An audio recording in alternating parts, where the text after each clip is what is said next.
Hey everyone, welcome to the Friday, August 15th, 2025 episode of On Iowa Politics. This week on the podcast, potential changes to IPERS is once again in the news. Two more Democratic candidates for the U.S. Senate and how Democratic candidates are talking to voters thus far this cycle. Hello everyone, I'm the Des Moines Bureau Chief for the Gazette in Cedar Rapids. My name is Erin Murphy. Thank you for joining us. With me this week are Gazette Deputy Bureau Chief Tom Barton. Hello, Tom. Hello, Erin. We have Sarah Watson of the Quad City Times with us. Hello, Sarah. Good afternoon, Erin. Jared McNett of the Sioux City Journal is here. Hello, Jared. Good afternoon, Erin. And I got to know, favorite fair food for 2025? Let's hear it. Oh, you're going to out me and get me in so much trouble. I don't eat the fair food. I know. If we lose listeners because next week it's Jared's and my fault for not. Someone else jump in on that. I've heard amazing things about the Scotcheroo Sundae. Everybody's talking about the Scotcheroo Sundae. I haven't had it. Anybody else got a favorite fair food? I liked the deep fried lobster banh mi sandwich. That was very good. I had that. I'm always a sucker for a pork chop on a stick. Nothing wrong with being #basic, Tom. All right. Sorry. I don't do it. I can't. I'm a wuss. I can't walk around. I'm usually at the fair because I'm working, and I don't want to walk around with 10 pounds of food in my stomach while I'm trying to chase Mike Pence through a thunderstorm.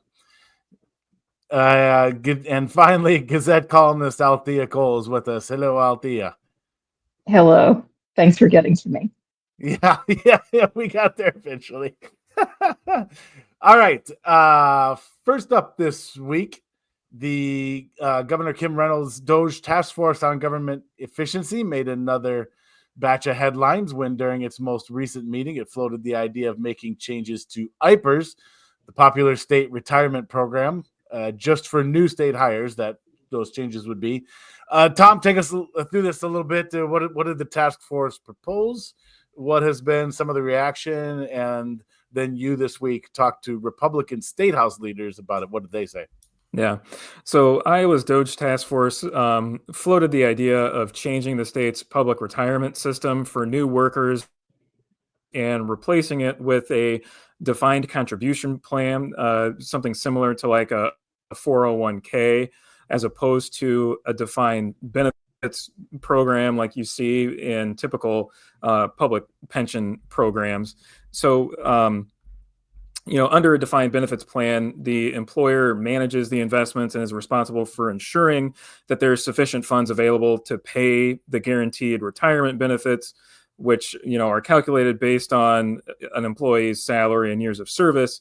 Whereas under a defined contribution plan, like a 401k, the employee manages the investments and is responsible for the risk. And then the defined contribution plan, it doesn't promise any specific amount of benefits at retirement. Instead, benefits are based largely on contributions from the worker and how well investments perform. And so that was, one of dozens of recommendations that the Iowa Doge Task Force met last week to discuss and potentially present to Governor Kim Reynolds and lawmakers ahead of a September 29th deadline. The chair of the Iowa Doge Task Force, as well as Iowa Senate Majority Leader Jack Whitfer, stressed that, look, these are just preliminary recommendations. It was one idea among 45 recommendations, I believe, that was being discussed. And then, as you mentioned, Republican Iowa legislative leaders responded. Republican House Speaker Pat Grassley and other state House leaders say that they have no interest in pursuing changes to the state-run retirement program for public employees. So Speaker Grassley put out a statement saying that Iowans expect lawmakers to keep making government more efficient. And while he recognizes concerns about IPERS, he said that he wants to reassure Iowans that he has no interest in making changes to it, and said that House Republicans will continue to find other ways to cut waste and ensure that government works more efficiently for Iowans. Iowa Senate Majority Leader Jack Whitford, a Republican from Grimes, similarly said he does not expect the idea to gain traction in the 2026 legislative session. He said that the point of the DOGE task force is for people mostly outside of the public sector to look at government and try and find ways to make it more efficient, and said that the ideas discussed in these meetings are just that. They're just simply ideas. They're not bills or legislative proposals, and stressed that there is not a legislative proposal that lawmakers are considering, and says that anyone saying that major changes are going to happen to the public retirement system are spreading misinformation and misleading Iowans. And again, he said that while they're waiting on a final proposal that's anticipated to be delivered towards the end of next month. So while they're waiting on that final proposal, he said that, nobody from the Senate Republican caucus, none of his members have come to him asking for changes to IPERS, and says that he doesn't expect changes to the system. Yeah, that was especially interesting to hear from Grassley and Ritford this week. Althea, I'm just old enough to remember this being a late sort of flare up in the 2018 gubernatorial campaign, and Governor Reynolds in her first reelection a bit at that time similarly shot down any idea of making big changes to IPERS, and here we 7 years later find ourselves here again. From what it sounds from Speaker Grassley and Leader Whitford there, that seemed pretty definitive. Do you Althea think this has a pretty short shelf life as a discussion point, or where do you see this headed? I think it's got the same shelf life as every previous discussion, which means that legislative leaders who are, since early 2017, the Iowa State House has been run by Republicans. They keep shooting it down just as quickly as any other Democrat.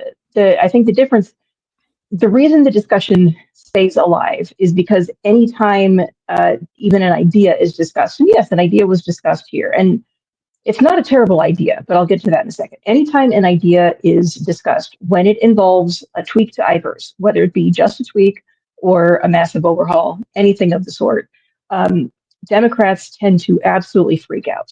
And there's just, I don't see any gain that has to be gotten by Republicans for even making tweaks to the system. It stays alive because that is an extremely popular political issue, and one in which you can really kind of instill this sense of unease that action needs to be made and changes need to be made electorally. So it's a really strong political issue for Democrats if they can convince Iowans that Republicans want to take away their IPERS. I'm sure that's a large part of the reason why Whitford, Grassley, et al. Come out and said, we are not going to make any changes. And I can't remember I can't remember the last time when I saw multiple Republican committee chairs come out so quickly on social media, not even waiting for us to repeat the statements on their behalf, but go straight to their social media and say, we're not going to make any changes. Any proposal would essentially be DOA. So there's that. That being said, the idea itself isn't as terrible as people, as some people want to have you believe, because IPERS is an extremely generous system. And personally, I don't think we should make any massive changes to it. Replacing it with a defined contribution system similar to a 401k, as Tom has reported, that's not going to happen. And I don't see a pathway for that to get done. So there's really no point in talking about it. But as I said, IPERS is a pretty generous system. We all want public employees to be well compensated, have access to ample retirement benefits. I think where a lot of the sympathy is lost is when IPERS benefits combine with other retirement benefits And public employee retirees all of a sudden are making more in retirement in overall income than they were when they were working. And that's a privilege that isn't enjoyed by a lot of people in the private sector. I've got a friend who's in his 50s. His mom emigrated from Korea. His father passed away, so he helps his mom out with a lot of stuff. She worked as a custodian in a public school district. And now with her Social Security and her IPERS combined, she's making much more. She has much more income now than she ever did when she was an employee. And that's largely because of the generosity of IPERS, which is not a replacement for Social Security, to which everybody is entitled. Rather, it is a supplement to Social Security.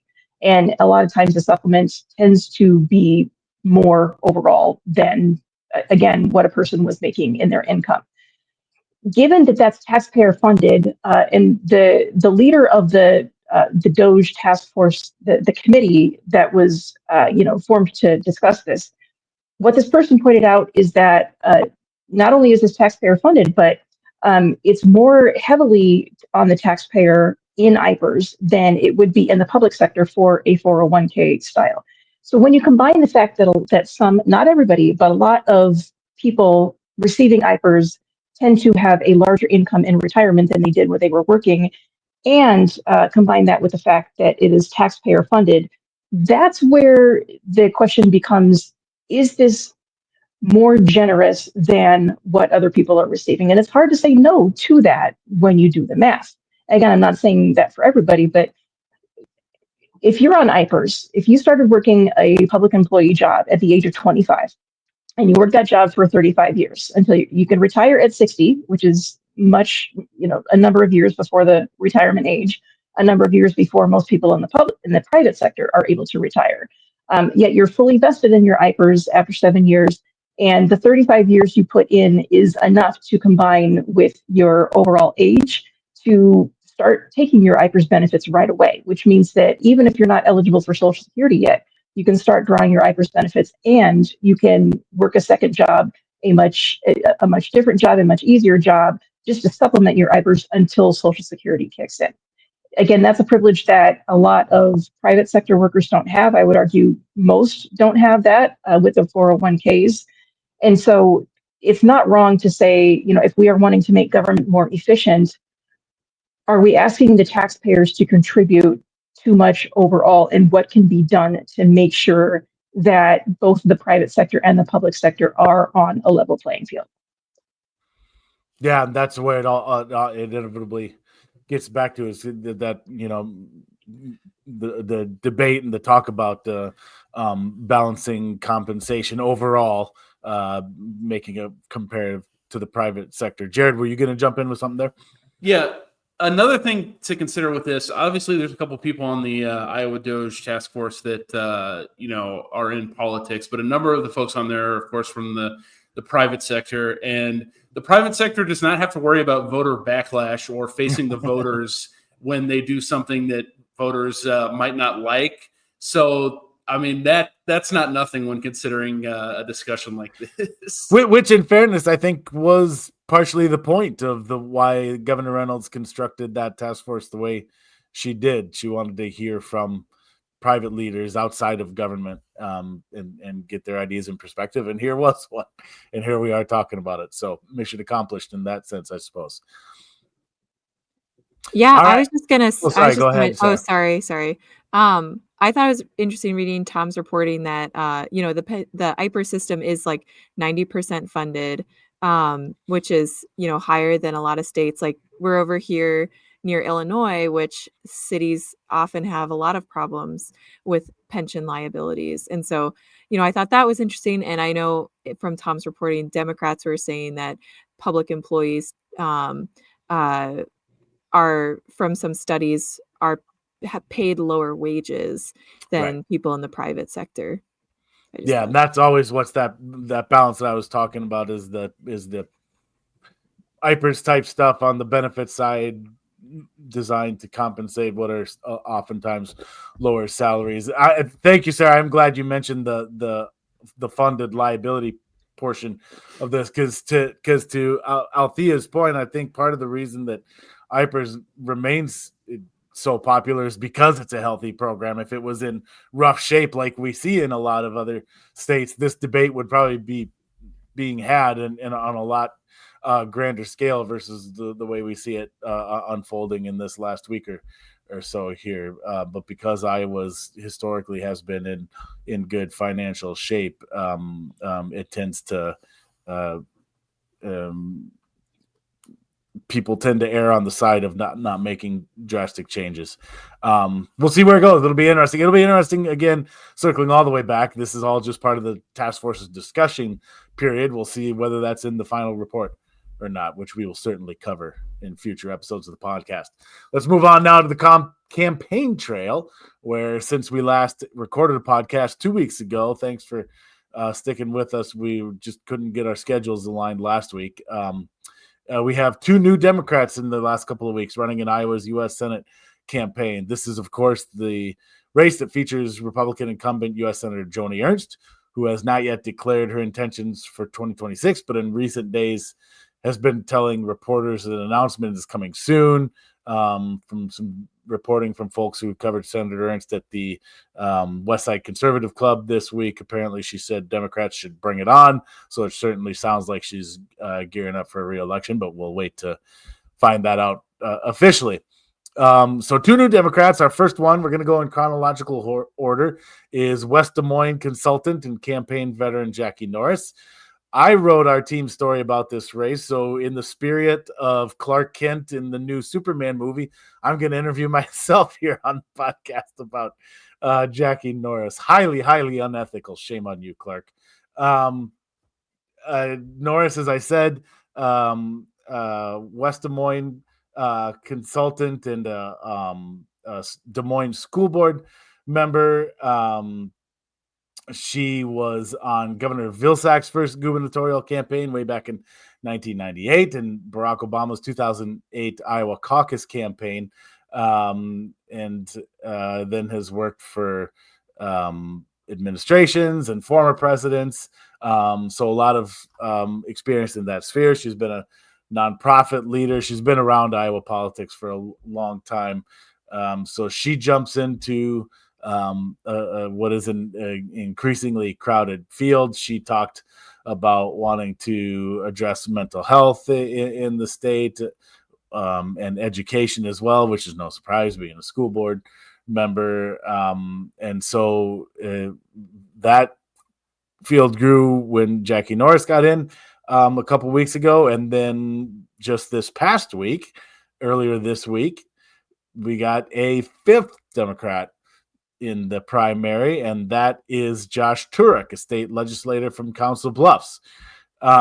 Jared, bring you into this, obviously, since he's a Western Iowa guy. There aren't a whole lot of state elected Democrats from Western Iowa, Jared, and we got 2 of them just in this. Yeah, okay, Jared says there's 2, and they're both all two Western Iowa Dems are running in the U.S. Senate primary. So is that just I wanted to ask you, honestly, is like that just a funny statistical anomaly, or should we draw something from that?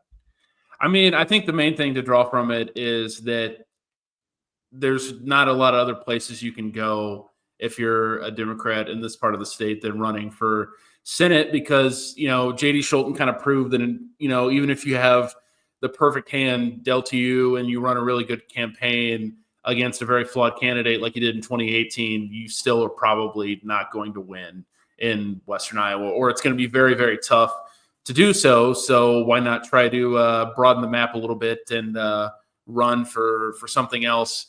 And, also it's a little different with JD because he didn't have a competitor in 2022 and he won in 2024 fairly easily, all things considered. But Josh Turek, in one of the 2 races that he's running so far for the state legislature, won by 6 votes. So it's not like it's been easy work for him running for the legislature cycle after cycle after cycle. And I don't know if that's a grind you want to keep up with every 2 years.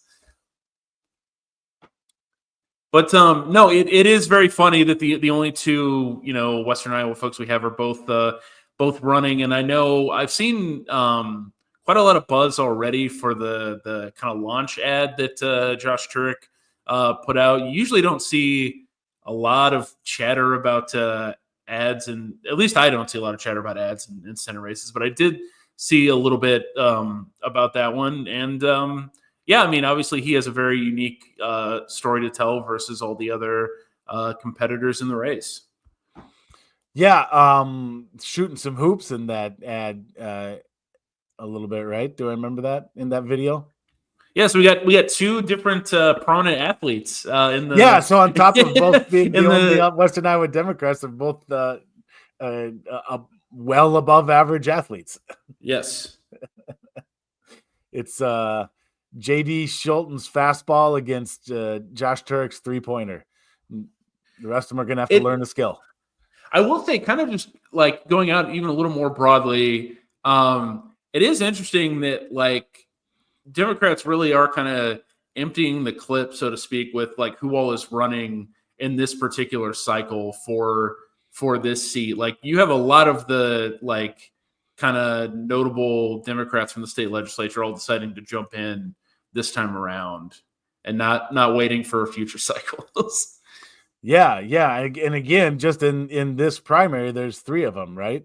So it's you're absolutely right. I suspect part of that is, I mean, clearly you look at this primary again, Democrats feel like there's an opportunity in this midterm election because to have 5 Democrats announcing in this election that, you know, I think Crystal Ball still has is likely Republican, assuming Erin stays in the race. So it's in, but I you know, clearly Democrats think that there's an opportunity here in 2026. So they're coming out of the woodwork, so to speak.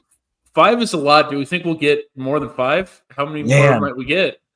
I will say I have now not heard any more names as, you know, kicking it around, thinking about it. Now, that doesn't mean there's not. It's very possible that there are some, and it has missed my radar. That's very possible. Tom, over under 5.5. You taking the under or the over? Man, I'm going to take the over. Just feel like there's at least one more out there. I feel that there might be at least one more person out there. You never know. It's still really early. I'll tell you, to that point, it was interesting. For a story we're going to talk about later in the podcast, I was at a Nathan Sage event this week, and his team, and this very likely is not unique to him. It just maybe it's just the one I saw, but his team is already talking to people who come to their events about commit to caucus cards in case it goes to a contested convention if nobody gets 35% of the vote. So it was interesting to me to see the campaigns already started thinking that far down the road and preparing for the possibility that again that nobody gets 35 because just for no other reason than the sheer scope of the field and that winds up in a contested convention. They were thinking that might happen in 2014, the last time the Senate seat was flipped from one party to another. It didn't happen. That's when Joni Ernst won the primary, but they started off that race with, Absolutely. I think it was 6. I think David Young, who was a former employee of Senator Grassley, he was kind of the first man out because he switched to running in the 3rd District Republican primary, which he won and later won the seat. But yeah, he was one of 6 people. Yeah, I remember that. I know exactly what you're talking about, Althea, and that's exactly right. I remember that discussion too. Like, is this primary going to wind up contested? And then Joni Ernst kind of got hot towards the end of that and wound up covering that number. And I think they were all relative unknowns. Like it seems it seems kind of crazy to think about it now, but at the time, Joni Ernst was a very young state. She was in her first and only term as a state senator, having come from being the Montgomery County auditor, and the big guys nationally tossed some money behind a pretty cool ad, and yeah. Do you think we can do it together, Althea? Mark Jacobs. Oh, I can do it by myself. Mark Jacobs, Sam Clovis, Scott Shaven from Ames, Joni Ernst, David Young was that first one, and then Who are we missing? Okay, I said, hang on. Okay, Mark Jacobs, Joni Ernst, Scott Matt Whitaker. Sorry about Yes, that, that's Mr. the one. Yep. Because he There called we go. all of the Republican delegates before the state Republican convention that year, just in case it did go to convention. He wanted to have There a you go. one-on-one conversation. Yeah. I remember that. There you go. All right. We're going to close out this week by talking about a couple of stories we'd like you to be able to find in your Gazette and Lee newspapers this weekend. Or if you're into that newfangled internet thing, they'll probably be on there too. Sarah is writing about AmeriCorps funding being restored in Iowa after being cut early this year, but apparently there's still a little unease from groups as they look forward. Sarah, tell us more about that. Yeah, so in April, the Department of Government Efficiency cut AmeriCorps funding across the country, and so among those states that got cut was Iowa, and so AmeriCorps, the funding for it provides living stipends and funding for like education of members who are part of these corps. A lot of times it's college students or people who've just graduated college and they're in fields such as conservation, education. Here locally, there were members at Nahant Marsh, Big Brothers Big Sisters, and Iowa Legal Aid. And so just for scope, in 2024, the federal government invested about 26 million into Iowa, and local matches were about 7 million for total about 33 million. So that supported about 7,000 volunteer members and volunteers and corps members about 700 locations across the state. And so then in July, just like a week or two ago, these programs learned actually the federal government reversed its decision and funding was going to be restored for these programs after being cut mid-year. And so back in April, a lot of these programs just had to lay off their AmeriCorps members and just say, hey, sorry, this program's been terminated. We won't be able to continue with these programs anymore. And so one example, I talked with the director of the Big Brothers Big Sisters here in the Quad Cities.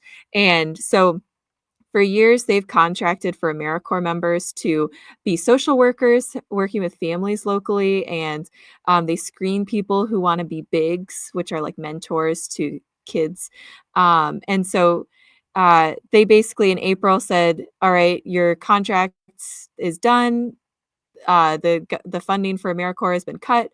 Sorry, we have to let you go. And a few weeks later, the community really rallied, and some private charitable organizations raised some money in order to reinstate some of these AmeriCorps members.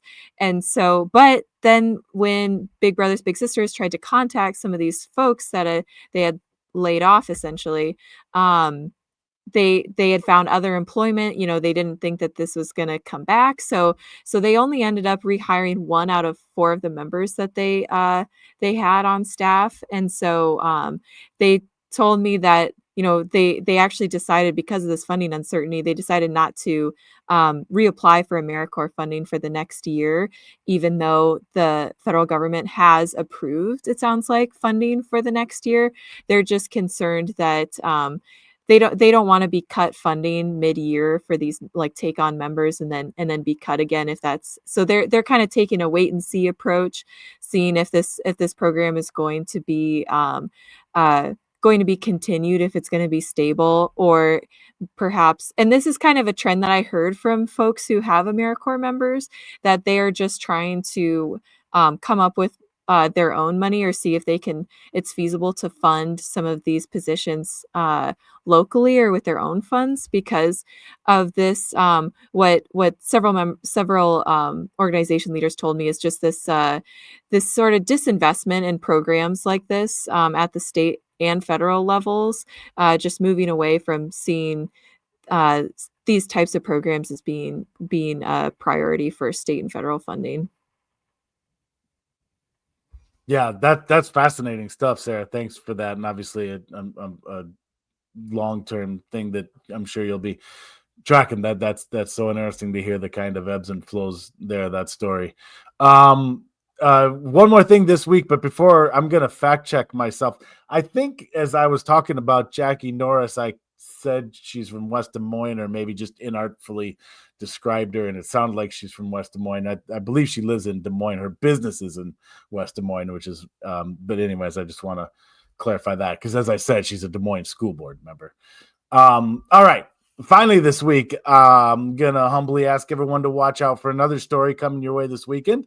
It's a deep dive by yours truly with some help by the great Tom Barton on how Iowa Democratic candidates are talking to voters in ways that sound a little different from recent election cycles. I don't want to give away too much of the farm here because I really like y'all to read the story this weekend, but I think a little teaser would be to say that this summer we've been hearing Democratic candidates talk about a much different set of issues than they have in past campaigns, and in some cases in a much different sort of campaign speech delivery, I guess is the way I'd say it. And of course, we also talk to Iowans who have been attending those events to get an understanding of whether this different approach and this new delivery has been effective thus far. So I very much encourage you to check out that one, and then we'll maybe talk about it a little more next week after it's run. But that should be popping in your Sunday Gazette and Sunday or Monday Lee newspaper, depending on the print schedule of your particular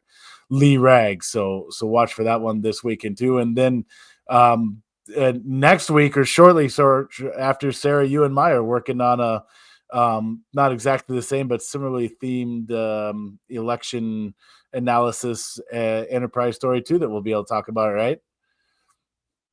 Yeah.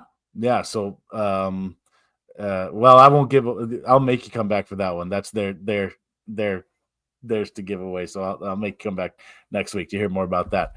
All right. Watch this space. Thank you. That's exactly right. And smash Like that and like smash button. that subscribe button. Outstanding. We've got them all. All right. I think that's going to do it for this episode of the podcast. Thanks everybody for tuning in. If you're not already, please subscribe to us on your streaming service of choice or on YouTube, where you can smash the like button. And you can also find the podcast each and every week on your preferred Gazette or Lead newspaper websites, where you also deliver us those sweet, sweet clicks.